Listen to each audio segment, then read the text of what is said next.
Okay. Nabuli kati. Ba propagandist abasinga batandise okukozesa okugenda kwa Bobi Wine ebweru okwagala okunafuya n'okukakkanya spirit y'abannankyukakyuka bali ku ground. Era sijja kikulimba. Waliwo ne bannankyukakyuka batandise okwogera ebitakwatagana. Naye nga gwe ssebo oba nnyabo atulaba. Abasinga they don't take time okulowooza deeply and think nti okugenda kwa Bobi Wine mu nsi nga America kuyamba kutya enkyukakyuka. Wenjogerere essaawa zino bannankyukakyuka mu ggwanga lya America bataddeyo dda protest ennaku z'omwezi nga 31 bagenda beera Washington DC, specifically bagenda ku White House, amaka ga Donald Trump aga president, White House, then bagenda ku Ugandan embassy mu Washington. Naye abantu bagamba nti abasinga tebamanyi, tebalaba nsonga lwaki. Nawo omu kuba analyst, political analysis benzize ngoberero okumala ebbanga, Fazil Mayanja avuddeyo okunnyonnyola gwe munna Uganda eyandyetaze okunnyonnyolwa ennyo. Nsaba owulirize ebigambo bino katukomewo ngaye mukiyita. I think kiyinza okuyambako diaspora okuddamu okubeera charged, kubanga akalulu ka 2026 diaspora tebadde charged as it was in 2021.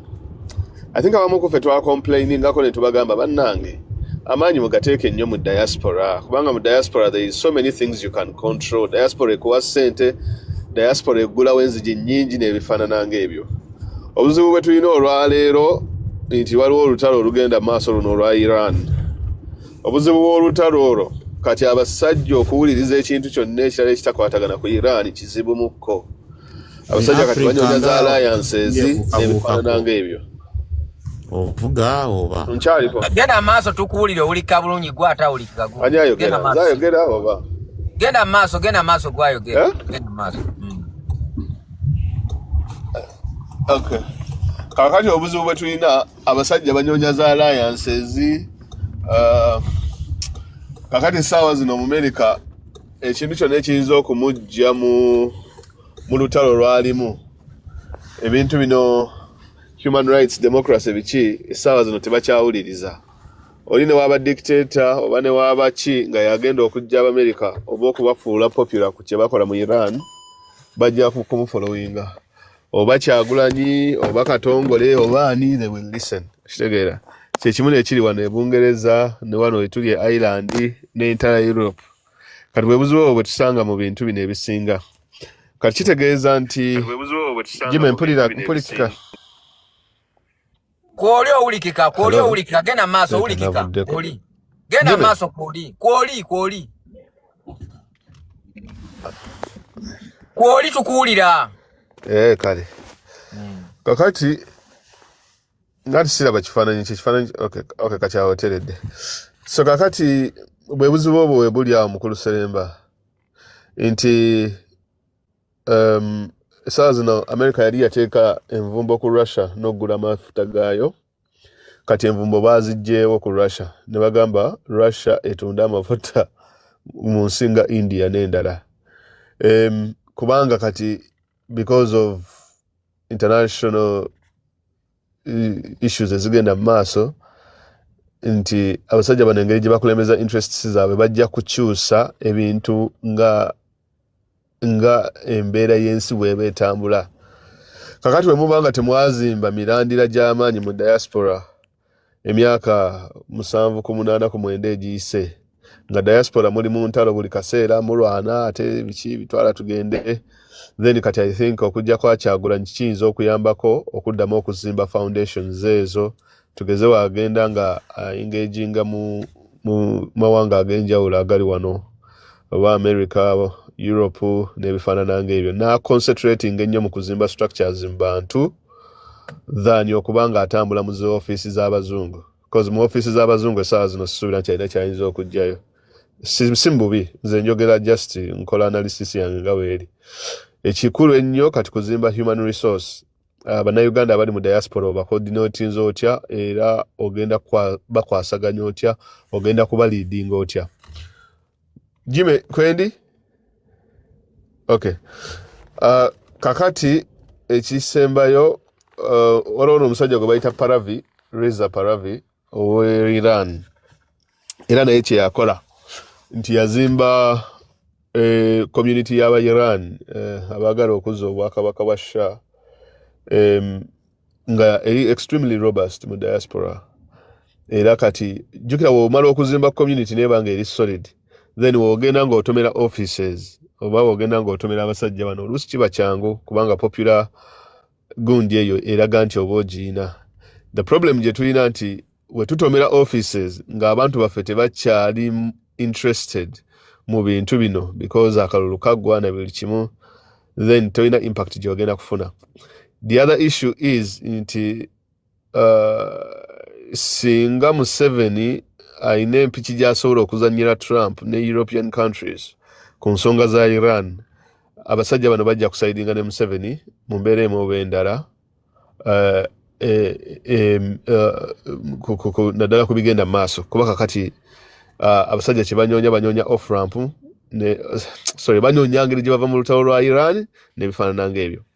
Ky'olina okutunuulira ennyo Jimmy n'abakulu ababadde bawuliriza ku Lukimbo, nkwebaza nnyo okusomesa kwetusomeseza mu constitutionalism na buki, naye mugoberere nnyo ebigenda mu maaso e Rwanda. Awo wewali ekinyusi ekyamukulu Kyagulanyi okufuluma. Museveni kye yabadde ayagala oba nedda? I think Museveni ayina engeri gy'akwatamu diaspora ng'ayita mu organizations ez'enjawulo. Museveni yakitunuulira bw'ati nti okay, yes, saagala nnyo ogende mu bantu ba diaspora obabeeremu obakunge, but on the other hand wonoobakunga nze naye nja kukozesa ba lobbyists bange, so tutambule foot on foot tulabe how things work out. Kati anaasinza munne amaanyi yajja coming out on top. Naye mugoberere nnyo ebigenda maaso e Rwanda. E Rwanda UPDF yayo baagisanctioninze yonna. America yagitaddeko envumbo. Era Kagame ali extremely angry ne United States. Omwogezi w'ekibiina kya M23 gwe bayita Wile Ngoma baamukuba drone mabegako ndowooza wikisinga 3 n'afa. Ekibakubisa n'ekikozesa bino byonna Abamerika bagamba nti endagaano gye baasayininga mu January between Kagame, Tshisekedi ne America nga Uganda, Burundi ne Kenya zaaliwo nga ba witnesses. Endagaano ezo Rwanda is violating. Kakali question yeri bweti nti if Rwanda persists ku nsonga za M23 n'ebirala, what is most likely to happen? Because abasajja kati bakambwe nnyo naddala ku kigambo kya drone, kubanga drone yo kasitetegera nti Jima ali awo n'akasimu ke n'omunanansi gwe gw'atunda kale tewali buzibu nga bajja bakuba akazimbe konna ng'ofiiramu. Ekyo olutalo kati lugenda lukyuka, kitegeeza nti security y'abakulembeze ba Africa kati egenda kubeera egenda kukyukira ddala, era tugenda kulaba nga abakulembeze ebiseera ebisinga tebakyalabikirako nnyo mu public n'ebifaanana ng'ebyo, because baba nga basobola okuba M23 gyali oba gye yabadde, oli ayinza okwajulinga nti ne Rwanda if Kagame persists abasajja bayinza omukola obubi. Now the issue kye tubuuza nti if Rwanda oba if Kigali falls, Kagame n'agwa, kiina ripple effects ki eri Kampala? Ekyo nja kyogerako olulala. Kyenkubiriza kiri kyobuzizza abakulembeze ab'ekibiina bla bla bla bla bla. Obuzibu nupu bweyina buli bumu. Ezimba nnyo individuals naye tezimba nnyo ideology, tezimba nnyo bantu, tezimba nnyo ndowooza nti tugeze Mayanja we mujja mu kifo kino nenteekawo Jime, ekifo ekyo kijja kushapinga Jime than Jim okushapinga ekifo ekyo, if you know what I mean. And I think that is where the weakness is, and I think that's where the party needs to work hard. Nti party ezimbye nyaba, and that's the problem also na FDC gye yafuna nti Besigye waavaamu, then all of a sudden Besigye ng'agenda n'abantu be then ekibiina nga kigwa. And that is a big issue. Chobola nti kati tutandika kirabako wano nga gwe Jimmy kyewa observings noga nti kati abaana bagenda vuma abakulembeze. And I think the kireetere ekyo is that nti buli we tukwata party oba buli we mukwata ekibiina ne mukiteeka above Kyagulanyi.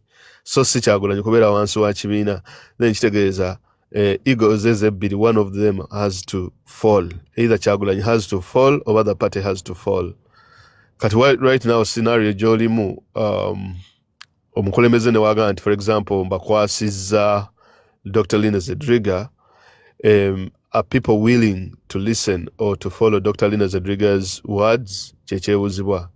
Will we see another situation nga we tukwata amaanyi ga Besigye ne tugateeka ku Amuriat all of a sudden kando nezikira? Is it kakati nze siri mwogezi wa party, nze just nze nkola analysis yange, so I can be wrong, era I beg to be corrected because sagala kwogerera kibiina. But for me, I look at what's taking place nengamba okay, this is interesting. Kati tubuuza nti amaanyi ga Kyagulanyi gali transferable kubanga waliwo abaana abasinga nga bo bawuliriza nnyo Bobi Wine n'okusinga omuntu omulala yenna. Abalala benna bajja kugamba ffe tetwagala kumanya. Now kati waliwo abantu ababelievingira mu ideology y'ekibiina nga bo bagamba nti ffe ekibiina kye kigamba kye tugenda nakyo. Ekibiina leero ne wekikera ne kigamba nti Bobi Wine talina kaadi era abatagirina tujja kugenda n'omuntu omulala. Kati waliwo balira abajja okugamba nti nedda ffe Bobi Wine waba talina kaadi oba abatali mu kibiina then naffe tetujja kubibeeramu, katugende to following an individual. And I think the party has to strike a balance. Party ino building ideology, party ina webanga eyagala okusurviving for much longer. Ino kuzimba nti baina kyobulanze nagamba mukulu Jimmy kamalize abakulu bateese. Kyobala mukulu Jimmy nze nagamba nti ebifo byonna bye mulwanirira Uganda tebigasa. Naddala mu gavumenti ya Mwami Museveni. Ebifo ebisinga okuba ebikulu bye bifo ebiri ku kitebe. Abantu abali ku kitebe bantu abalina okutegeerera party. Nze kyo kisiba nkidiringana. For as long as tunateeka amaanyi mangi nnyo mu kunyonya ebifo by'oba kansala, ba meya ne ba MP, kankubulire ekibiina kiba kigenda kugwa. Kuba mugenda kumala obudde bungi nga mulimu ebyo. Mu kifo ky'okuzimba party, okuzimba ideology, okuzimba strategy, tactics, n'ebifaanana ng'ebyo, okutraining abaana in terms of engeri gye boogeramu, engeri gye bakolamu ebyobufuzi, and so on and so forth. So kiba kizibu engeri y'okukola Iran bagyeko omukulembeze gwe bayita Ayatollah Khomeini ne bamutta. Abayirani kye baakola, Khomeini yazimba obukulembeze levels nga 5. Nti wojjawo ono wali waddawo, tewaliwo power vacuum. Wojjawo ono wali waddawo, wojjawo ono wali waddawo, wojjawo ono wali waddawo. Ekitegeera mu bifo byonna by the way, mu cabinet yonna. Ti secretary general omujjawo gundi addawo. Omuwogezi omujjawo gundi addawo. Ono deputy president wavaawo ono ngaddawo. Oli wavaawo ono ngaddawo. Kakati ekyenjawulo ekiri mu Iran nti buli gwe bajjawo ne bazaawo omulala, bano abantu bonna bali ready to follow. Bo bafollowingirawo tebabuuza nti Khomeini abamu se bamugjeyo nti tuleese mu kitaba Khomeini yazzeewo kati nti tufollowinze. Tituleese Ali Larijani kati ye president yaliwo nti ye tufollowinze. Tebabuuza nti oba kino bakiri. Ekyo kibeera kiri calculated, kibeera kizimbe. It does not just come out of the blue.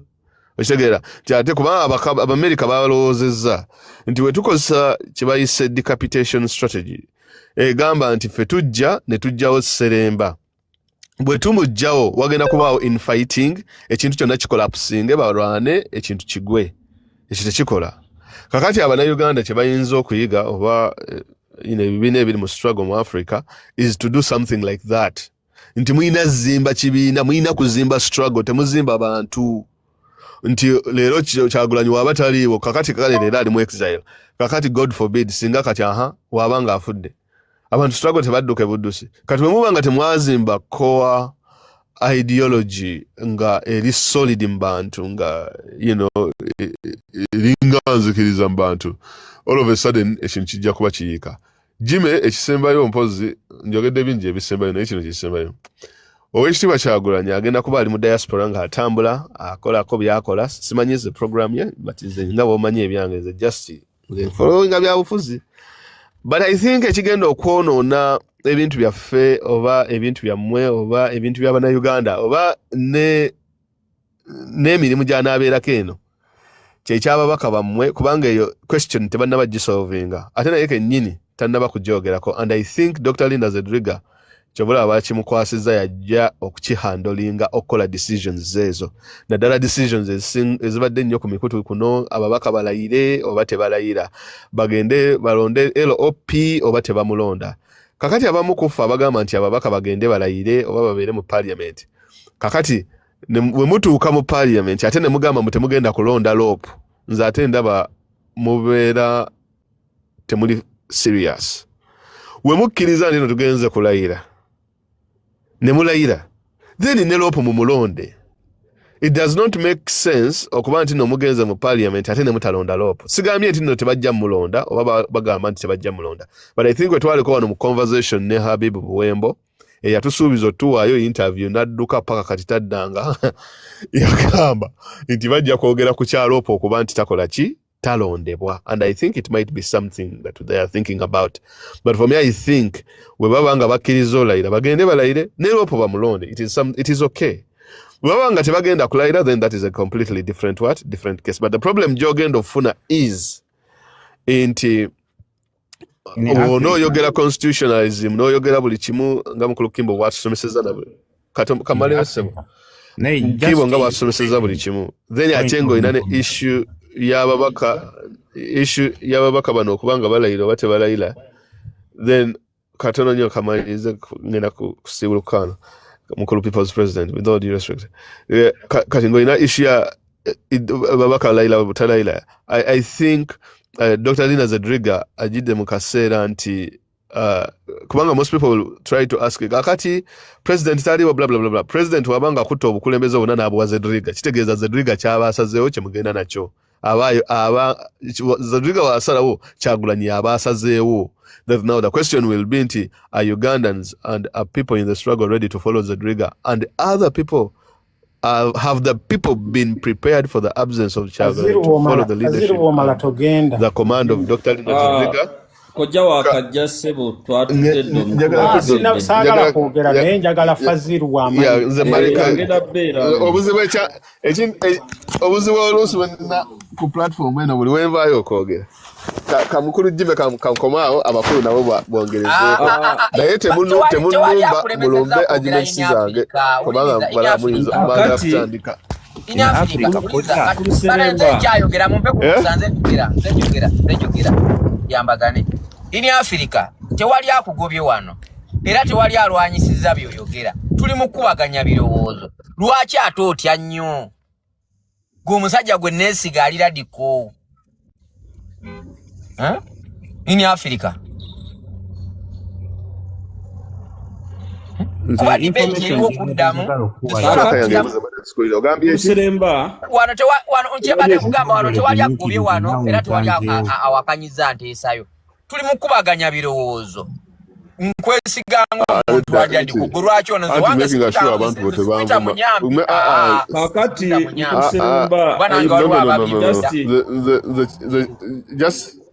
just make sure nti abantu bote banvuma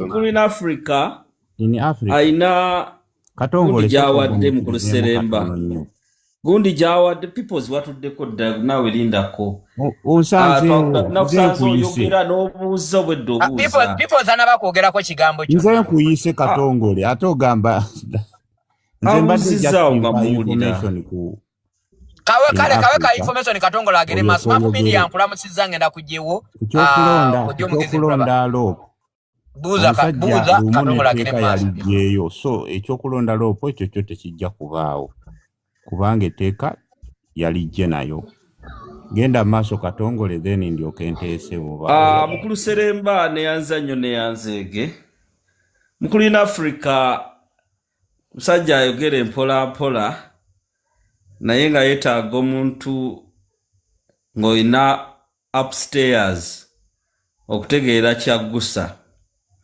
kakati ayina ensonga gyase kansoke n'ensonga esembyeyo ekintu kyo Katongole tuteese nga naawe oteesa ku ndowooza lwaki ogaana ebintu kakati abantu abasinga bagenda ne baleeta ekintu kya nti ababaka tebalayira ababaka mu argumentation yaabwe ne beerabira nti Museveni naye yabba akalulu wabula ye Lamaso ne bagamuggyako nti wa Museveni teyandirayidde. Ekyokubiri, Mukulina Africa agenze n'agamba nti singa ekitiibwa Kyagulanyi afa, singa avaawo NUP oba ne struggle ani agiridinga.